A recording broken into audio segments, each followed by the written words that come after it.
This is 99% Invisible. I'm Roman Mars. Back in the 1980s, when Louis Smuts was growing up in Johannesburg, South Africa, his family couldn't go outside together without breaking the law. My father would never walk next to my mother. My mother would always walk behind him wherever they went. Louis was too young to understand why his parents couldn't be seen together in Johannesburg, or as everyone calls it, Joburg. Louis just saw a world that treated them differently. You know, if your mother got sick and didn't have a medical aid, she'd go to a hospital out of the city. Whereas with your dad, you'd go to what is the Joburg Gen, which was around the corner from where we stayed. Healthcare, like almost everything else in South Africa, was decided by race. Louis' father was white. His mother was colored, a local term for people of mixed race. They'd gotten married in neighboring Swaziland, but back home, their marriage was against the law.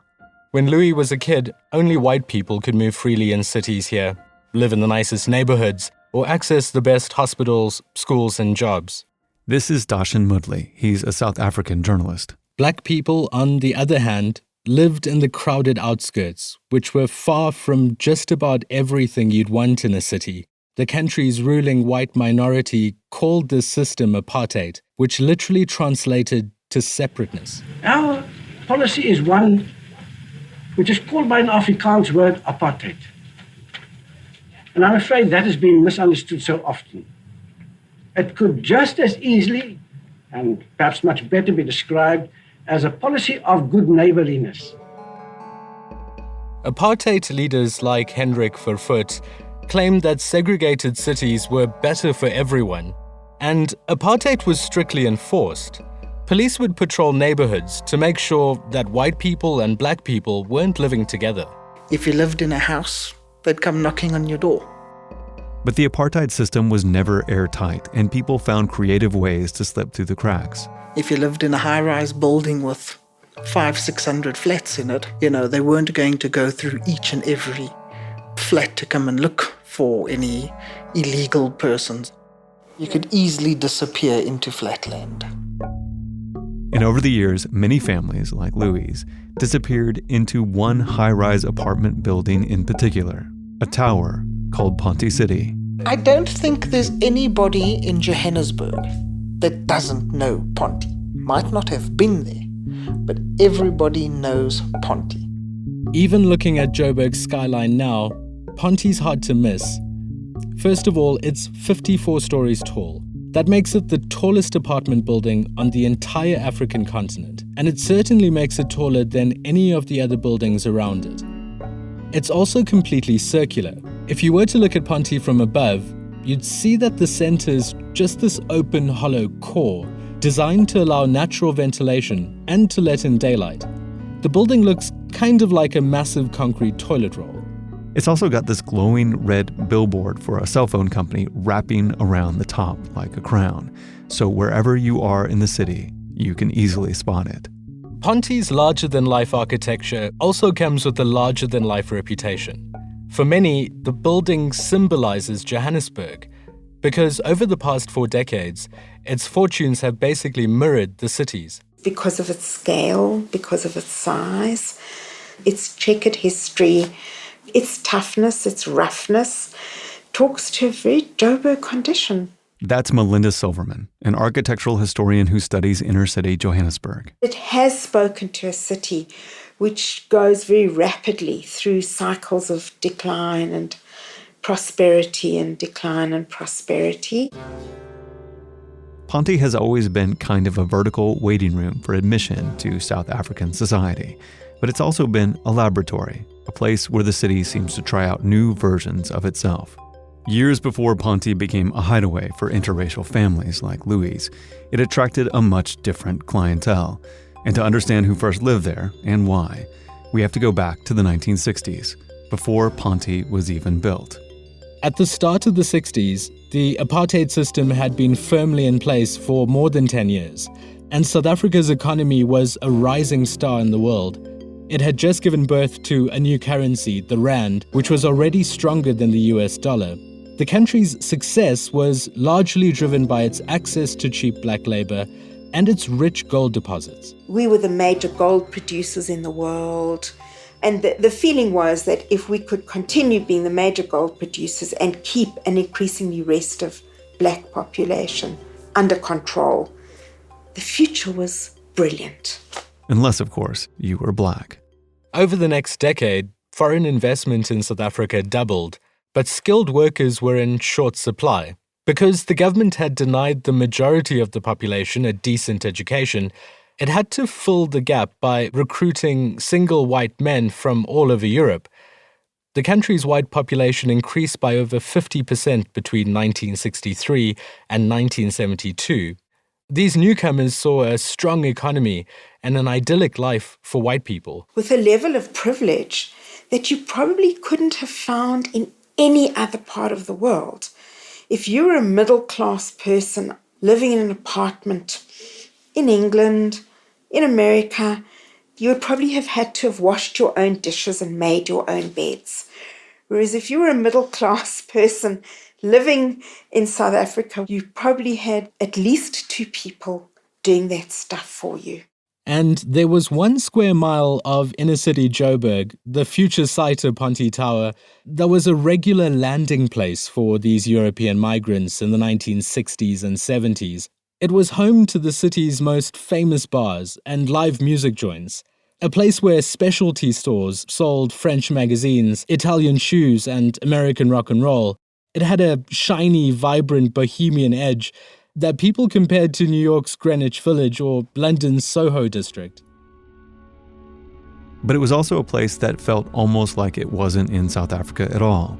Like most of Joburg's nicest neighborhoods, this area was zoned exclusively for white people. Black South Africans could work there, but unless they were live-in servants, they had to be out by nightfall each evening. Developers could hardly satisfy the demand for high-rise apartments in this part of the city. Buildings kept getting bigger and taller, but that wasn't the only thing fueling the development of Joburg's new high-rises. The other sort of driver, I would say, was ideological. And it was this extraordinary sense of white confidence that this was a growing economy, these were good times, this was white people wanting to make their mark on the landscape, South Africa as a modern, progressive, impressive place. Of course, South Africa was neither truly modern nor progressive at this time. This was the era of African independence. Across the continent, old colonies were falling like dominoes, and by the mid-1960s, most African countries were black-ruled. This decade is the decade of African independence. The people of Ghana see their freedom as more than a local triumph, for they are now the only all-African dominion in the British Commonwealth. In the new Africa, one more independent country, the state of Uganda. To much of the world, South Africa's white government was starting to look pretty backwards, and it didn't help that the country had recently thrown several of the anti-apartheid movement's most powerful leaders in jail for life, including a young lawyer named Nelson Mandela. But Joburg's new buildings kept getting bigger and more audacious, almost as if the government was trying to prove its worldliness. By the early 1970s, huge skyscrapers were sprouting up across central Joburg, including Ponte. Ponte starts off being a tower, a round tower. That's architect Rodney Kroskopf, who was one of the 3 architects who designed the building. So now imagine again this tall tower, 54 stories tall, with a hole down the middle. And the whole outside of it is made out of raw concrete, unpainted, unpolished, and then at its foot, it's really anchored, it's so beautifully down.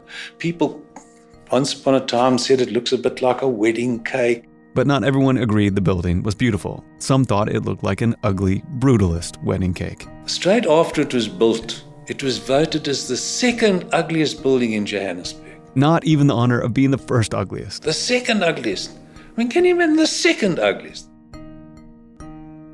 Second ugliest or not, Ponte Tower was popular. Residents started moving in even before the building was finished, lured by its furnished flats and panoramic city views. All the units in Ponte face both inward and outward, with entrances wrapping around the central core. From one side of the building, you could see the entire downtown skyline. From another, you could catch entire rugby matches at the city's main stadium. By the time Ponte was completed in 1975, its 470 flats were in high demand. There were all sorts of analogies about how it was going to use as much electricity as average small town and to have more people than the average small town in South Africa. The developers saw it that way too. On Ponte's ground floor, they built an elaborate shopping mall and schemed about putting a miniature ski slope in the open core. So we had restaurants, butcher, baker, candlestick maker, designed in that space. And we really did see it as a little city. But even as Ponte's new residents were moving in, the city around them was cracking apart. At this time, Johannesburg's inner city was almost exclusively white. Black South Africans lived on the edges of the city, in communities called townships. And 12 miles southwest of Ponte, in a black township called Soweto, a new revolt against apartheid had begun. What began as a black protest against being taught in Afrikaans, a language they regard as useless and that of their masters, is now a manifestation of urban black frustration. Protests escalated, and on June 16, 1976, police killed at least 176 high school students during a peaceful protest march. Images of the massacre quickly circled the globe, inspiring renewed calls to end white rule. As a pall of smoke rises over this black community, so rises African anticipation. Throughout Southern Africa, they see minority white regimes falling or coming under greater pressure. The Soweto uprising also sent Joburg's urban planning dreams crashing. The June 16th uprising and the international sanctions and boycotts that followed helped destroy the country's economy. It became difficult to keep all the newly constructed high-rises fully occupied. And it wasn't just the crashing economy. Like many cities around the world, Johannesburg had started to experience a wave of suburbanization, with white people moving out of the inner city and into new suburbs. Meanwhile, many black South Africans were fleeing from the poverty and violence of the townships. For them, the inner city was an alluring option, especially Ponte. First of all, the flats there would have been more affordable. Really good location, the ability to be really near to the workplaces that still existed in the inner city. In the 1980s, it was still illegal for Black, Indian, and colored South Africans to live in these areas, but the scale and density of the inner city made the laws harder to enforce. I think the anonymity that really high density living offered, which meant that people would have been less conspicuous if they were legal. There was an Italian gentleman who had a black lady as a wife. There's a French gentleman who also had a colored wife. That's Louis Smuts again, whose parents were in an illegal interracial marriage. He's talking about some of the other families who also lived in Ponte in the early 1980s. As the lines between black and white began to blur in buildings like Ponte, South Africans coined a new term for the phenomenon. They called it graying. For Louis, gray areas were an escape. Ponte was a place where his family could be together freely without fear of arrest or public scrutiny. I don't ever remember seeing any building raids or anything like that. You almost had protection being in the flatland, because there were so many places just going to a flat here, going to a flat there. They weren't going to close down a whole block of flats at once. But that didn't mean that there weren't stresses associated with life in Ponte. Police regularly set up checkpoints to monitor who came in and out of black and white areas of the city.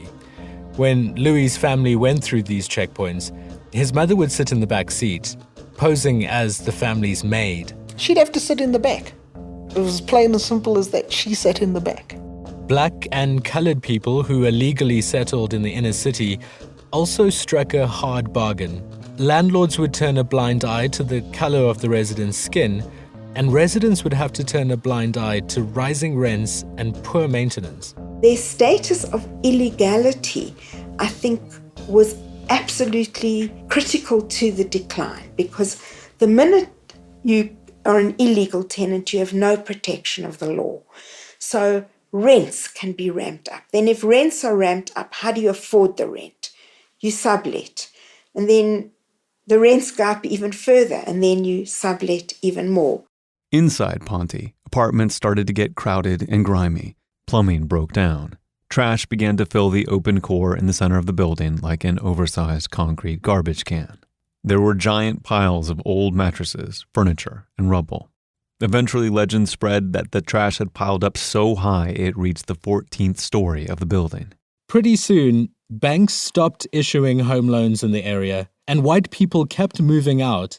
By the late 1980s, what you thought of Ponte and the surrounding neighborhood called Hillbrow probably depended a lot on the color of your skin. White suburbanites would have been terrified to go into Hillbrow, and Hillbrow would have been a place of fear and blight and darkness. Whereas I think for people in the townships, that is mostly black and colored people, Hillbrow would have been this great beacon of opportunity, your way into the city, your way of experiencing urban life. And all these changes in the inner city were foreshadowing a much bigger change that was about to happen to all of South Africa. On February 2nd, 1990, then President F.W. de Klerk went in front of Parliament to give his annual State of the Nation speech. Today, I'm able to announce far-reaching decisions. For 3 decades, the apartheid government had banned many anti-apartheid political parties. They arrested their members and sometimes forced them into exile. No one was expecting the president to announce the end of that practice. He shocked nearly everyone watching. The prohibition of the African National Congress, the Pan-Africanist Congress, the South African Communist Party is being rescinded. Order. The government has taken a firm decision to release Mr. Mandela unconditionally. This speech would change the course of South African history. A week later, after 27 years in prison for treason, Nelson Mandela was free. And after decades of struggle, the end of apartheid was suddenly imminent. From all over the world, exiled political activists began to return. They wanted to help shape a dramatically changing country. I think it was 1991, the year that we came back in. That's Lenswe Mogatle, an anti-apartheid activist who fled South Africa in 1981. Like many other returning exiles, Lenswe took advantage of the centrality and cheap rent of the inner city and moved into a friend's 24th floor apartment in Ponte Tower. Ponte and the surrounding neighborhood were still run down, but Lenswe was surprised to find the area felt a lot like the Western cities where he'd spent the past decade. That's where the music was happening. 24-hour food outlets that we had not seen anywhere else were there. So the lights were on throughout. Yeah, it was like being in New York. Some of the old European cafes from the 50s and 60s were still standing, serving late-night espressos and thick schnitzels. But alongside them were new shops and nightclubs, including one run by the famous South African trumpeter Hugh Masekela, who had recently returned from his own exile.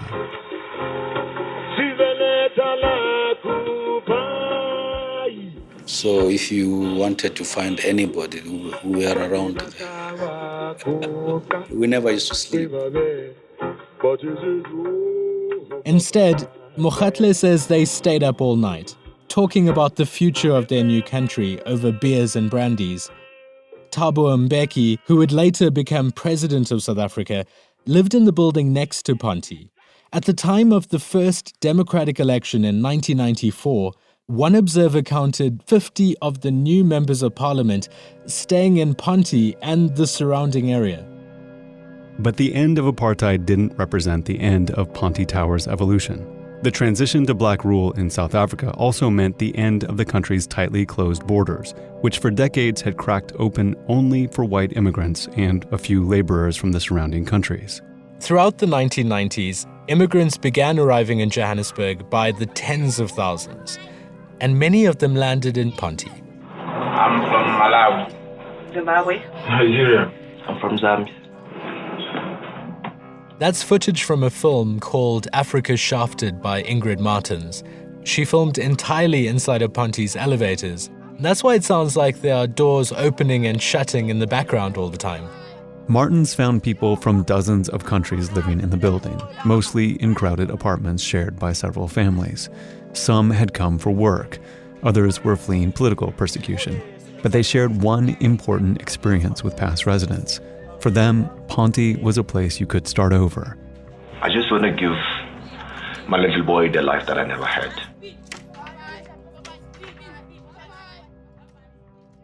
Over the years, Ponte, like South Africa itself, continued to have its ups and downs.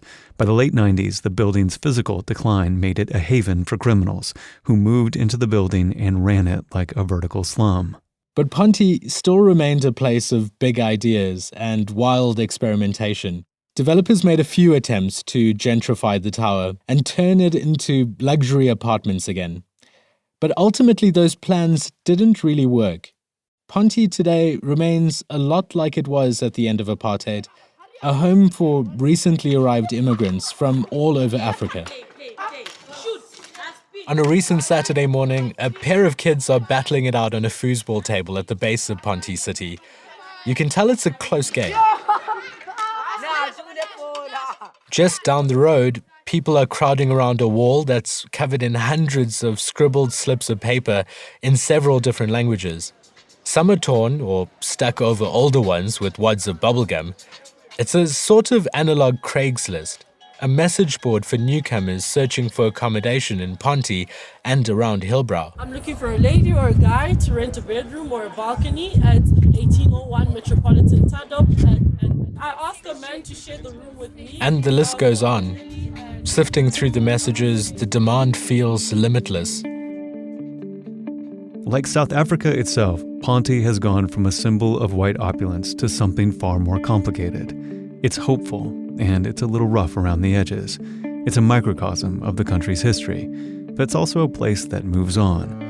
And the strange concrete tube at the center of Joburg skyline continues to play the same role for newcomers that it always has. The diversity is the same.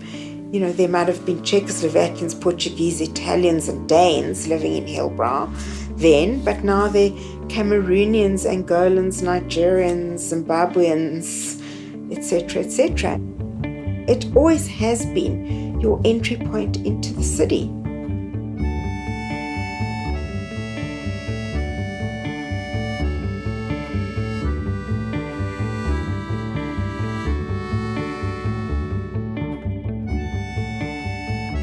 So did Ponte Tower seem vaguely familiar, but you can't quite put your finger on it? It's because you probably saw it or a tower inspired by it in a movie. We have a little epilogue about Ponte's life on screen after this.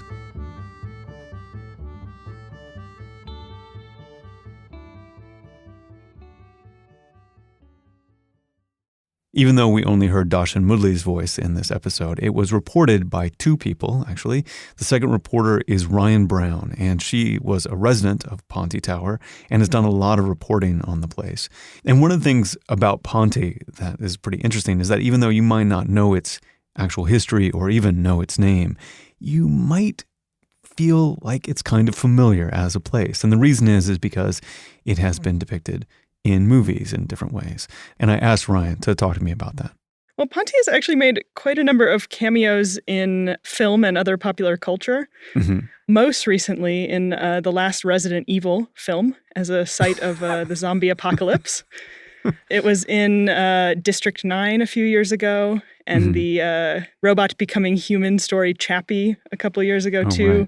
Right. And it's made a cameo in a number of other films too. Interestingly, not always films that are set in Johannesburg, but always films that are set in places where there's something either kind of apocalyptic or just, sort of gritty and messy going on. Right. It has that vibe. It's not necessarily a Johannesburg vibe. It's the vibe of apocalypse that it gives off. Yeah, totally. But, you have to sort of wonder where did filmmakers get the idea that Ponte would be the scene for the apocalypse? And I think it's rooted in the kind of stereotypes that people have about the inner city of Johannesburg, which are then in turn, rooted in, I think, the fears that a lot of South Africans have about the city and what it's become since the end of apartheid.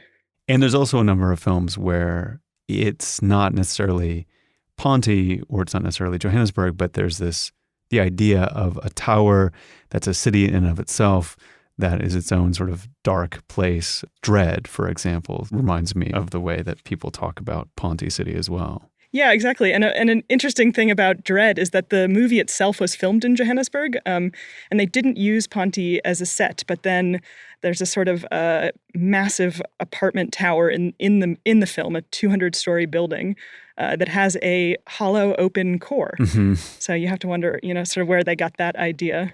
Right. Why do you think it's so evocative, and why do you think it's used in this way? Are you troubled by it in any way, or are you kind of pleased when you see it depicted? I think the way it's come to be is a combination of two things. And the one is that Ponte has become this sort of metaphor for Johannesburg and for South Africa, and this kind of outsized thing on the skyline onto which people can project their fears about the city and what it's becoming. And I think filmmakers have just picked up on that. And then the other thing is the aesthetic of the building is just pretty wild. I mean, it's just this sort of 50 stories of raw, brutal concrete. It's got these kind of exposed concrete ribs on the inside. The core is just this crazy, rocky space. You stare up and there's like 50 stories of windows staring back down at you and this sort of shaft of light. It's almost otherworldly. So it has this very cinematic quality to it. But I do find the way it appears in popular culture troubling, because I think it sort of freezes in time this very negative vision of Johannesburg and this vision of Ponte. And Ponte and Johannesburg both have changed and are changing, sort of extraordinarily quickly, I think. And maybe you could say that about any city, but I think Johannesburg is a particularly unsentimental kind of city. And it's because it was started as this sort of mining town. It's always been a place where people just came to make money, to get rich, to get ahead.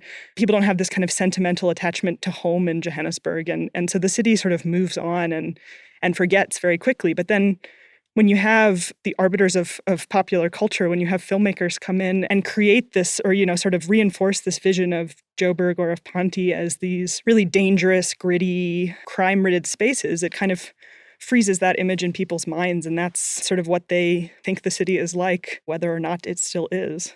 And you lived there for a time, right? I did. I lived there for about a year, coinciding with the filming of the Resident Evil movie.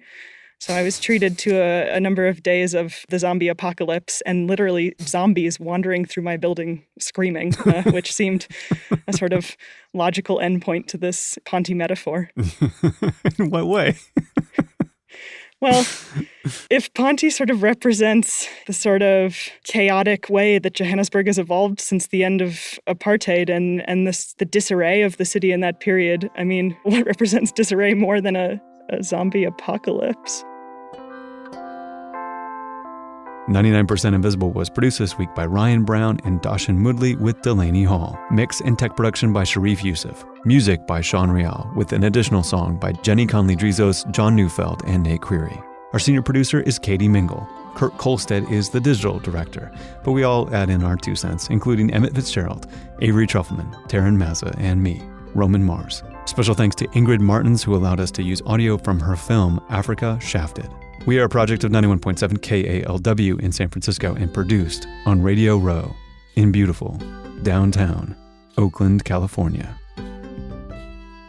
99% Invisible is part of Radiotopia from PRX, a collective of the best, most innovative shows in all of podcasting. We are supported by the Knight Foundation and coin-carrying listeners just like you. You can find 99% Invisible and join discussions about the show on Facebook. You can tweet at me at Roman Mars and the show at 99pi.org. We're on Instagram, Tumblr, and Reddit too. But if you want to read a cool article by Kurt about fictional megacities in science fiction, you have to go to our website. It's 99pi.org.